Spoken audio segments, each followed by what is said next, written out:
Every time we step into the ocean, there is a chance of shark attack. But the chance is small. Every year, more people are killed by bee stings, lightning, and far more die from snakebite. Yet the fear persists.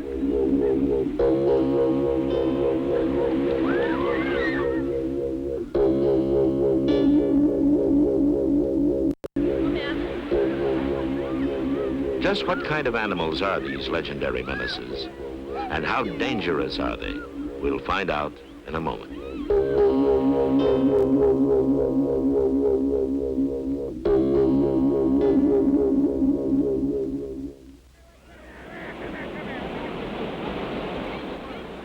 Australia is acknowledged to have the world's worst record of shark attacks, more than 175 in the past 60 years. Here at the beaches near Coolangatta, several fatal incidents have occurred, for the most part in shallow water. Yet today, the bathers at this popular resort swim with little concern for sharks. For these are now among the world's best protected beaches. Several hundred yards offshore, long nets have been set to catch sharks, and they do so very effectively. Entangled during the night, this young hammerhead shark has died of suffocation.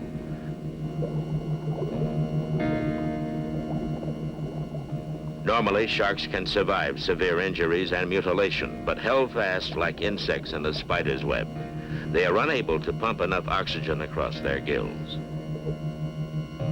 Placed at intervals offshore, the flimsy-looking nets do not actually seal off the beach. Sharks often swim around and under them, and many are caught on the way back out. Yet wherever this technique known as meshing has been used, there has never been another shark attack. The nets also capture harmless creatures, but the freakish-looking hammerhead is one of the species definitely known to attack man. It's thought they are faster and more maneuverable than many other sharks because their flattened head acts as a rudder and stabilizer. Not far away, the nets have also claimed a tiger shark, which may have been attracted by the struggling hammerhead. Named for the stripes they show when young, tigers are one of the most dangerous and voracious of all sharks. Habitually prowling coastal areas, they usually eat first and ask questions later, often gobbling up pieces of wood and tin cans as readily as live food.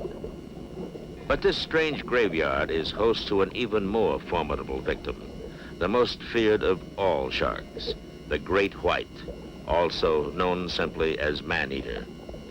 This one is not quite dead. His gills are still pumping slightly. While bathers splash not far away, 3 of the most dangerous sharks in the world hang here on display, a gruesome warning of how close the danger has come.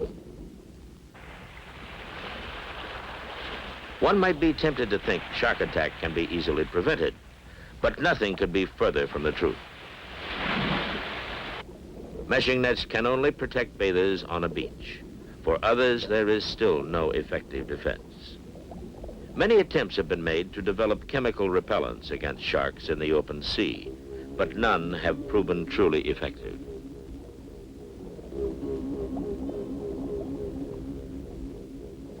Scuba divers and spear fishermen are particularly vulnerable because the blood from a speared fish quickly attracts and excites any sharks in the vicinity. By carrying their quarry with them, many divers have unwittingly turned themselves into shark bait. Fortunately, this small reef shark is only interested in the fish. Sharks bear no enmity toward their victims. Their attacks are automatic behavior patterns unleashed by the right signals. But we still don't fully understand what triggers these instinctual responses and why shark attack is so unpredictable. Because sharks can make spearfishing hazardous, divers sometimes arm themselves with an emergency weapon.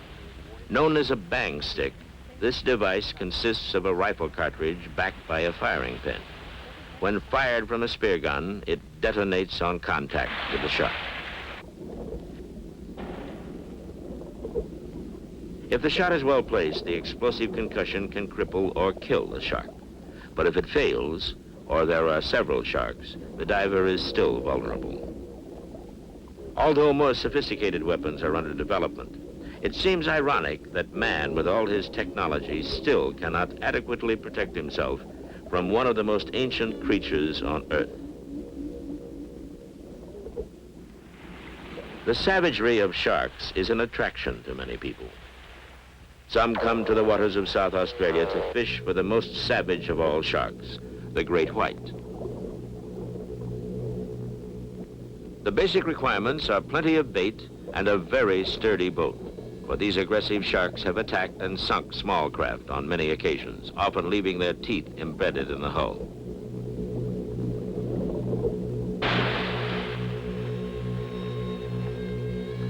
Known to reach 24 feet in length, this is quite probably the most powerful predator on Earth. Sometimes called the White Death, they are pelagic sharks that roam the open ocean, but they've been credited with many attacks in shallow water as well. Though found in all the oceans, they are fortunately not very common and are always seen alone.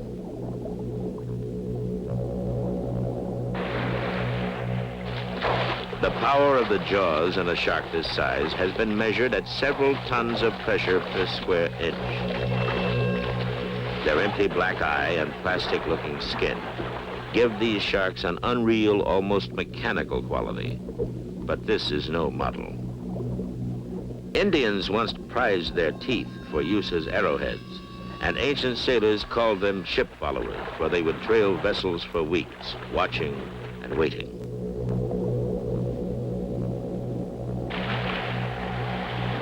This shark is only 10 feet long, but even full-grown, the great white would be dwarfed by its monstrous ancestors, 50-foot sharks that ruled the seas until comparatively recent times. Of more than 200 kinds of sharks living today, only a handful are harmful to man. But as we'll see in a moment, it's not always easy to tell which ones. A great variety of sharks can be observed near a tropical coral reef. Stretching 1,200 miles along Australia's coast, the Great Barrier Reef is perhaps the richest ocean community in the world.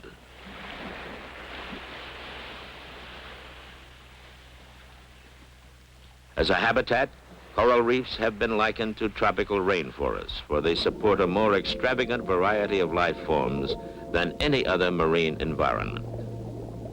Like the birds of a tropical forest, the denizens of the reef display a dazzling variety of form and color. Some, like this parrotfish, are even named for birds. Fish and invertebrates naturally dominate the community, but even marine reptiles, like the sea turtle, find food and shelter. Sharks are not the only animals here that could be dangerous to man. The warty skin of the stonefish conceals venomous barbs that, if stepped on, cause unbearable pain in minutes and an agonized death within an hour. Though not poisonous, moray eels are sharp-toothed and short-tempered, with a habit of holding on tenaciously to whatever they bite. This is not an eel, but a sea snake, rising briefly to the surface for air. Common in the tropical waters of the Pacific and Indian Ocean, these reptiles have venom 4 times more powerful than that of cobras. They are so completely adapted to marine life that some species cannot move on land. These two are absorbed in courtship activity.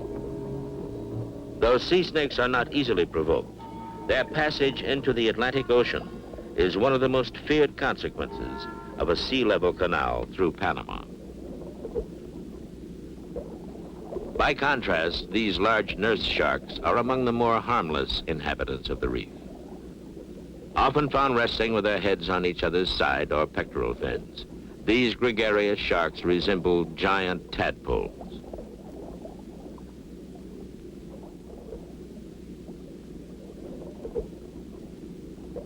Though they may reach 12 feet in length, They have small jaws and teeth.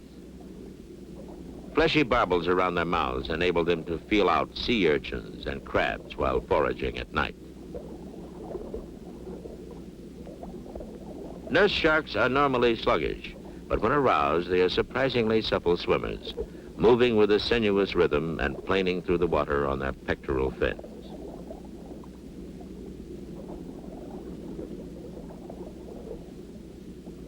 Despite their strange appearance, these Port Jackson sharks come about as close to being harmless as a shark can get.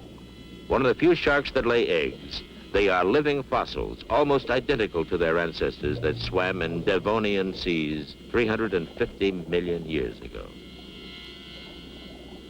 They're sometimes called horned sharks because of the ridge over their eyes, but they also carry sharp spines at the forward edge of their top or dorsal fin.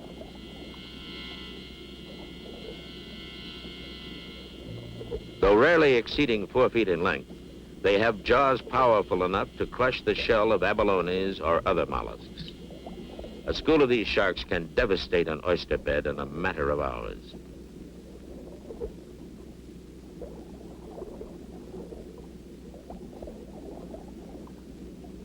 Often preyed upon by larger sharks, Port Jacksons rely heavily on camouflage for defense. When frightened, they tend to seek safety in shallow water, a peculiar habit for a bottom-feeding species. But of all the sharks, none is a greater master of camouflage than the wobbegong, or carpet shark.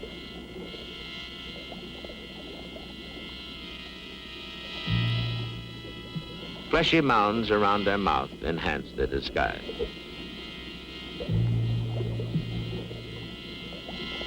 The carpet shark's skin looks as if it is encrusted with a variety of marine growths, but this is actually its color pattern.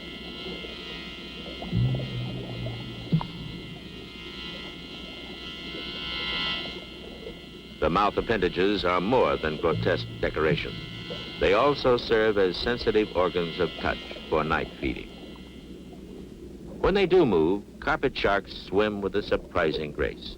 Their reliance on camouflage might suggest they are timid creatures, but wobbegongs have a reputation as nasty as their appearance and are quick to attack if molested. More than one diver has been dragged from the water with a carpet shark still attached.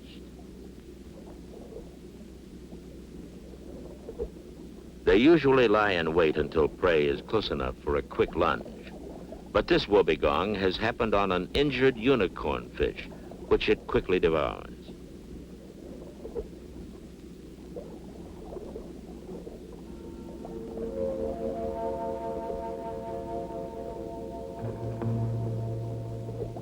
While carpet sharks and other bottom-dwelling forms exploit the underwater crevices and tunnels in the reef, the surface is patrolled by streamlined, fast-moving sharks, always on the prowl. Though these sharks develop little of what we call intelligence, they are equipped with a highly developed system of sense organs, a kind of radar enabling them to home in on food with grim efficiency.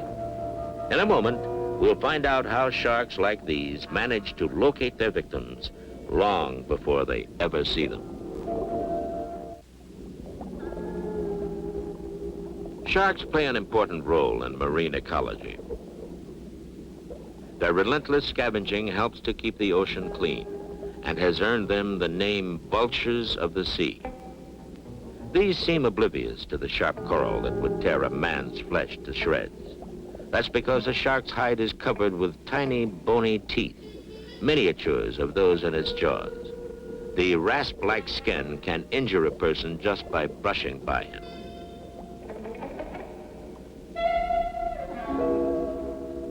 But given a choice, sharks prefer fresh meat, and they are well equipped to find it. A pressure-sensitive nerve system along their body enables them to home in on the thrashing of a sick or injured fish from several hundred yards away. They're also guided by an extremely sensitive nose, which can detect blood and chemical concentrations of less than 1 part per million. They usually circle their victims cautiously, but if other sharks arrive, they may rush in boldly. Sharks are one of the few animals left in nature that will attack man without provocation. When many feed together, it very often sets off a wild frenzy in which they snap at anything in the water, including each other.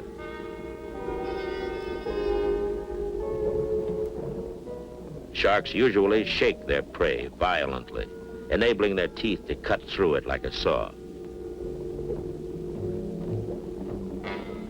Oddly, they may take only 1 or 2 mouthfuls before leaving the rest to their fellows and their assistants. Living dangerously, these pilot fish were once thought to lead sharks to food, but the opposite is actually true. Pilot fish and the more tenacious remoras both feed on scraps from the shark's table. These remoras apply themselves by means of a powerful suction disc on their head.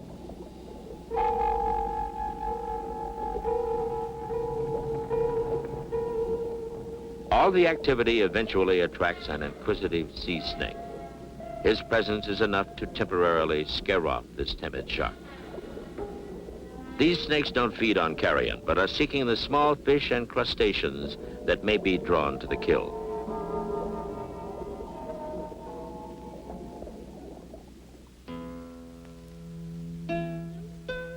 Even more sinister looking than the sharks are their closest relatives, the rays and skates. By flapping his elongated pectoral fins, this eagle ray flies and soars through the water like a giant bat. Sensing trouble, this one raises up on its fins to prepare for a quick getaway. Rays can grow to enormous size, and the largest of them, the mantas, may measure over 20 feet across and weigh several tons.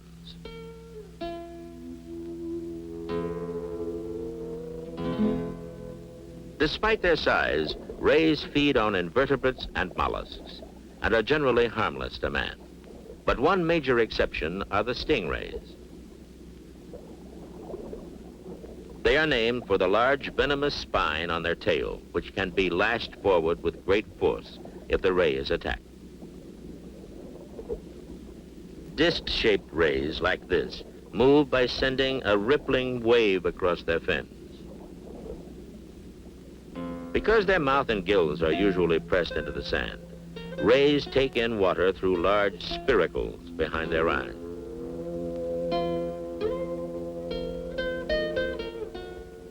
These odd creatures take many forms. The armored-looking bulk of this large spiny ray is a sharp contrast to the almost delicate blue-spotted ray.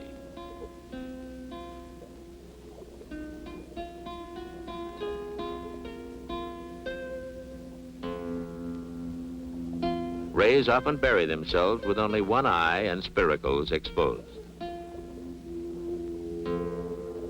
A sticky substance they secrete causes sand to adhere to their body. But if that camouflage fails, they can move with surprising speed.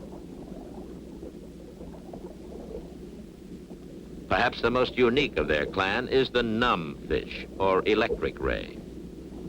The tissues of their fins have been modified to form electrical plates, and large individuals can generate up to 200 volts. They use this weapon not only as defense against enemies, but also to stun their prey. Despite their awkward shape, they can bury themselves with surprising speed and skill. This is the telltale outline of a buried numb fish. This weird apparition is not one animal, but many, a gathering of stingrays, their whip-like tails protruding from a cloud of sand.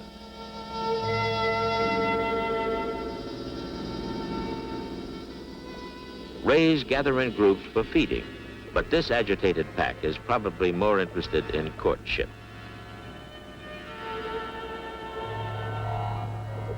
It may be hard to see how sharks are related to the rays until one looks at the shovel-nose ray.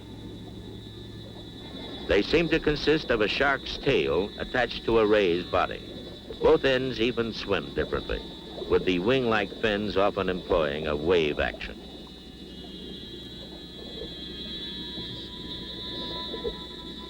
An ocean bottom populated with these strange creatures looks like a scene from the prehistoric seas which covered the Earth 400 million years ago. Since that time, countless creatures have come and gone, but sharks have changed very little. Perhaps the only large animal virtually unaffected by man's rise to dominance, they remain a symbol of everything that is mysterious and ancient about the sea. As our search for new sources of energy and food takes us deeper into the ocean, we will have to learn to deal with these magnificent savages, for the sea is still their world.